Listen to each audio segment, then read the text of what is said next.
Aston Villa 2, Maccabi Tel Aviv 0. Aston Villa get back to winning ways in Europe.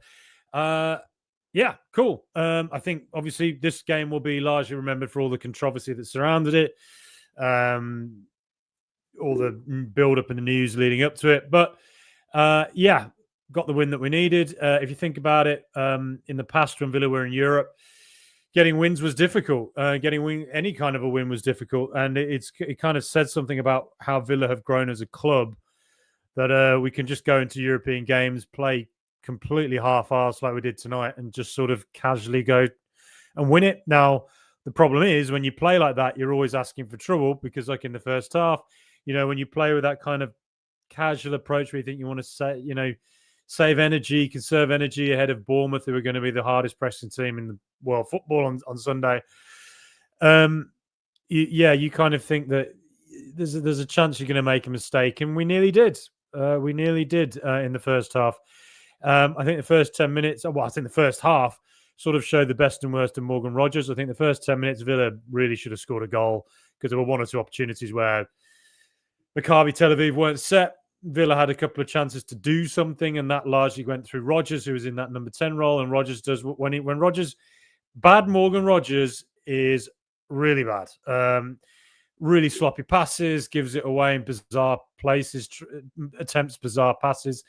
But then later that half, you saw the very best of him. One run through on goal where the keeper saved it, and then a fantastic ball to Ian Maatsen for the goal. And a fantastic finish from Maatsen. Lovely build-up down the left between Maatsen, Jadon Sancho, and Morgan Rogers for that goal. So that was lovely stuff.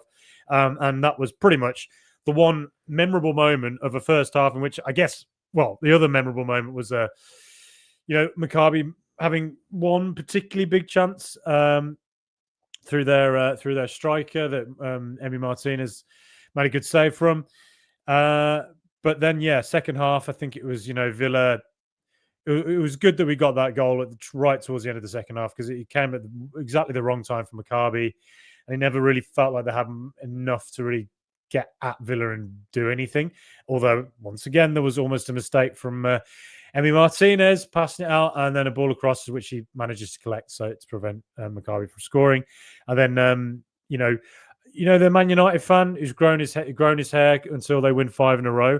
I was tempted to do something similar for Aston Villa until we scored a penalty. The last two we've had, Bologna, Ollie Watkins misses it. Go ahead, Eagles. Emi Buendia shockingly misses it. And then tonight you're thinking, my God. Because I was thinking if we don't score another penalty, I'll just grow my beard out as long as it can go. And I was thinking maybe in 3 years' time I'll have the longest beard in the world. But nope. Donyell Malen tonight, lovely penalty, smashes it bottom corner. Was it a penalty? I mean, once he's given it, it's hard to overturn it. I mean, it was the lightest touch on Ezri Konsa. I'm telling you, man. People opposition fans for years used to talk about Jack Grealish as the player who went down very easily for Aston Villa.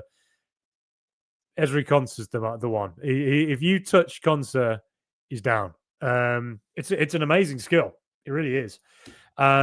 So, and then Villa really just saw it out. I guess the other highlights of it were that Yuri Tielemans was back and immediately looked like his world-class self. An amazing pass over the top to Donyell Malen and a really good save from the Maccabi keeper.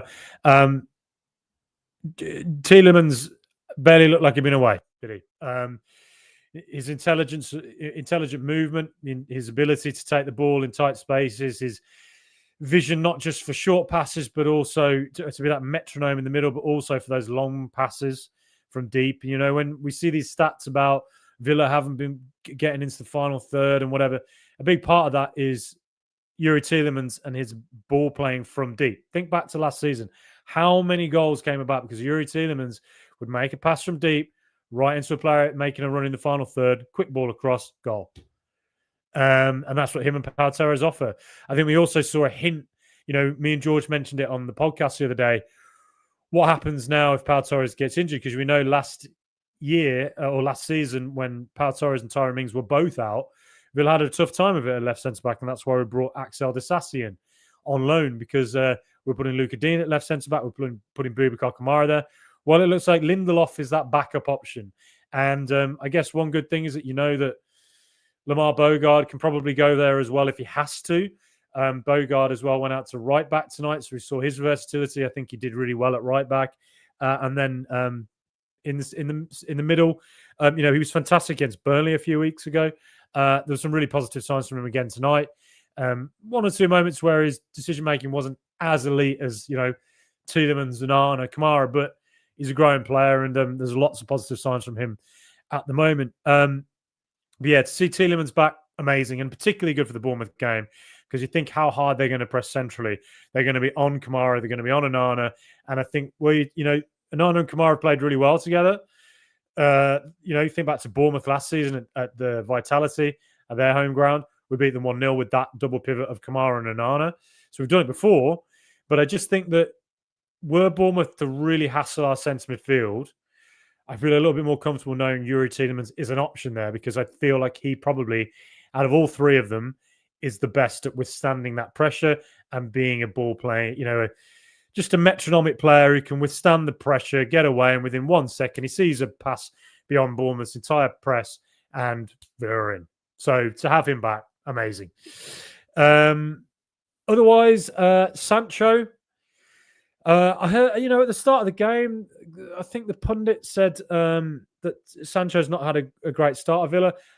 I think it's a little bit overblown. That I think Sancho's looked all right. Every time I've seen him play for Villa, I think I've seen positive signs, and I think if these are the positive signs of him not being at his full fitness and not having a run of games, well, then hopefully something really positive is going to develop when he gets more and more games, and he's going to look better and better and start doing things. And tonight he was involved with that goal. Tonight there was some nice link up with Ian Maatsen getting down the left-hand side. And what did I say about him at Borussia Dortmund at the start of the season? That we saw the best of Jadon Sancho at Dortmund when he had fullbacks like Ashraf Hakimi, Guerrero as well. The two of them running around, overlapping him all the time, overlapping that movement, working with the fullbacks. And at Man United, he never had that. And I'm convinced, yes, there's off the pitch. There were off the pitch issues at Manchester United, but everyone who goes there seems to have a terrible time of it. And he never had those dynamic fullbacks, which on the left-hand side at Aston Villa, he will have. So I think there's more to come from Sancho. I think it's a good sign. Good for Malen to score a goal as well. I like Malen. I think we all do, don't we? But one other interesting note, I think Harvey Elliott didn't get on the pitch. Let me know what you think. I can see the comments coming in. I'll get to those in a second. And please do please do subscribe. If you're listening online, just click that subscribe button. 5-star reviews are really helpful as well. And on YouTube, please do subscribe. We're very close to 4,000 subscribers now. Harvey Elliott, interesting. Tonight is a game he's got to be getting minutes in, really, isn't it? Same with Go Ahead Eagles. I know he featured briefly against Feyenoord, but we've seen nothing of him since. I think I can't think of him playing since the final game. In early October, was it, that game? So it's been probably over a month now. The way I was looking at it previously, I was thinking, well, Emery does take his time to build trust with players. Yuri Tielemans was a good example of that. Yuri Tielemans had a horrendous performance against Zrinjski Mostar 2 years ago, early on in his Villa career. And then eventually we went and played AZ Alkmaar, went and beat them, and Tielemans was fantastic from there, never stopped. And I wondered if that might happen for Harvey Elliott, and it still might, that he has a great performance and he kicks on. But the fact he hasn't even featured tonight, the fact he hasn't featured in quite a while now, does make you wonder what the details are of the loan from Liverpool. Reportedly, it's an obligation to buy for around 30 million. It's an obligation after a certain number of games is hit. And the fact that Harvey Elliott isn't even getting a single minute again at home against Maccabi Tel Aviv, you do have to start wondering where this is going there. Look, Villa have a tremendous team and squad, and I think Harvey Elliott is an absolutely fantastically talented player. I really do. But it's very difficult to look at that situation right now and not think of it as anything other than either Emery just doesn't rate the guy at all, or there's a financial issue that Villa don't want to meet, and maybe he goes back in January. I mean, you do really have to start wondering that now. Regardless, I mean, who knows? Maybe suddenly he's starting against Bournemouth and we're like, oh, hello, he's playing. Guessond as well tonight. It reminds me of Leon Bailey 2 years ago. Bailey was really, really poor when Unai Emery took over 3 years ago, sorry. And he was the one player who really didn't improve at all. Then that preseason, sharp preseason, and then from there he had the season of his life. He was one of the best players and one of the best attacking players in the Premier League. He was incredible. Guessond, Unai persists with him. Unai clearly thinks there's something about the guy. I've seen one or two moments. I was in the Brentford game when he shook off 3 Brentford defenders. So there's clearly something to him. The commentators did talk about it. He's adapting to a new league. He's adapting to a new culture. He's adapting to a new manager.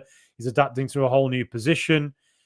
A lot of that does take time, and his performances are not good. I mean, he's quite frankly barely offering anything at all at the moment, other than maybe in a defensive capacity, because he's good at tracking back, he's good at blocks and all that. But you want him to be doing stuff in the attacking third, and at the moment he's not doing it.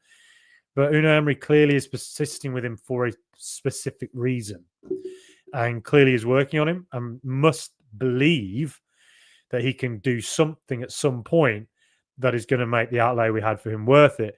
And, look, last season, Guessond had a really, really brilliant season for Nice. Lots of goals, lots of assists. Yes, he was a little bit more central at times. He was on the right, he was on the left. So he's quite versatile in that sense.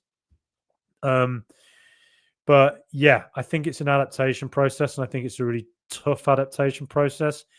And I think as fans, all we can do is be patient with him and support him, and hope that it comes off. So yeah, we'll see how that develops. Otherwise, yeah, I mean, look, a good solid win in Europe. Europe is full of banana skins, as we found out at Go Ahead Eagles, as Nottingham Forest found out against Midtjylland at home. Weird results happen, and for Villa to kind of just cruise through that game is, sometimes it leaves you feeling a bit like, oh, man, we're just asking for trouble here. If we don't take our chances and we concede one. But I guess that's the risk they take when they want to conserve their energy. Just get through the game, not do too much work for it, and then go on to Sunday and play harder, faster, stronger Bournemouth. But look, in Europe, Villa, throughout my entire life, have never looked like a team who just can play European games and be comfortable and just sort of breeze through it, which is what, teams like Chelsea are. It's what Arsenal are. It's what, your regular European teams are. They know how to play those sorts of games. And, we now are a team who are like that. We went to Feyenoord and looked like a senior European team, and I think we kind of look like it again tonight, just levels above a lot of these teams in this competition. Obviously, now Villa have to go into Bournemouth, but we've got Young Boys and Salzburg as our next 2 kind of home European games, and those are 2 games we absolutely have to look to get 6 points from, and then hopefully Villa can get into that top 8 and avoid having to play into the playoffs, and then kick on from there and see how far we can go. Still some top teams this tournament. Roma, Midtjylland are looking good, but I think the team, Porto as well, decent. Forest, of course, they're if we draw them at some point, that's going to be a really tough old double header, I'd imagine. But Roma are the one I'd keep an eye on. Gasperini, he won it with Atalanta a couple of years ago. They play, it would take a while for them to adapt to his style. Leon Bailey's there as well, isn't he? But they're the team I'd probably keep an eye on the most. But look, great for Villa to win. Good stuff. Got it. Okay. And we scored a penalty. Thank God. And Tielemans is back and Buendia's back. Fantastic. Great. On to Bournemouth. We stand that press, play through them, and just keep an eye on Krupi, Semenyo, and Evan Nelson, please. Right. Okay. Black Country Villain, good evening all. UTV, good to see you again, mate. As always, Rachel and Toulouse, good to see you as well, mate. Evening Villains. Please like, please subscribe. Please send in your comments, what you thought about the game. Stephen Bride, evening all, he says. Black Country Villains, stay safe, everyone. Absolutely. I think that's the overriding feeling about this game and what's going on outside the stadium. Obviously, there's a big police presence. please, everybody, if you're watching this, just stay safe, and is what it is. And thankfully, this game is done. Hopefully, whatever happens after this game, all handled well, and we can just move on from it. A successful penalty and a clean sheet. Let's move on now. Yeah, exactly the way to look at it. 6th place at the moment in the league. Cool. Good. Our other games are, Young Boys and Salzburg. I've completely forgotten the other games off the top of my head. Who else do we have away? I should remember that, shouldn't I, as a podcaster? But hopefully we can get a fair chunk of points out of it, get that top 8 position. Great to see Tielemans back, absolutely. Martin Nicholas, all right, Frankie. Good to see you, mate, Martin. Dennis Farrell, walking pace first half, stepped up second half, bit of a soft penalty, but happy with 3 points. Yeah, it was absolute walking pace. It was unbelievable. It's like watching season 1 of The Walking Dead, just shuffling around, and no one can be bloody arsed. But got the result, got the win, and there's a reason Nuno Emery sets them out to go and play at a certain pace. The man knows what he's doing when it comes to European football. Martin Nicholas, good to have a proper penalty taker. Absolutely, thank God. I think he will get into our team soon. Maybe that's in reference to Harvey Elliott. Martin Nicholas Martinez, lucky not to give another goal away from an unforced error. Yeah, I mean, he had 2 big saves tonight, so he's still got that about him. But passing it straight to the Maccabi player, shades of what happened at Liverpool. That is a concern. Don't want that to become a regular feature of his game at all. Chris Kelly, glad we won. Hope everyone stays safe. Absolutely. Good man. Stephen Bry, one of the strangest vibes off a match I can remember. Yeah, really weird game. I had a few friends who work for, broadcasters who have never been to Villa Park, and they were asking me about, what's it like around Aston, what they'll do, where should I film, all this sort of stuff. And I said to them, because they were in the game as well, I think. I said to them, you're not going to get the Villa Park that we all know and love. It's going to be a weird atmosphere. No away fans, probably not a full home contingent. The game won't be fast paced. It's going to be it's just not going to be one you're going to come away thinking, oh, Villa are amazing, aren't they? But yeah, is what it is. We got the result we needed, and that's all that matters. Flange 002 said, great to see you, Flange. Evening, Frankie. Trying to multitask and listen to you whilst watching the Traitors final. Oh, yes. I forgot about that. I appreciate the people watching this instead of the Traitors final. Oh, my God. Right, well, I better let people get to it. I think we've said everything we need to say. Good win. Good European win. Good to be back on track. Good to see the players back, Tielemans and Buendia. Good to score a penalty. And, hey, Bournemouth next. Bring him on. Bring on. Up the mighty Villa.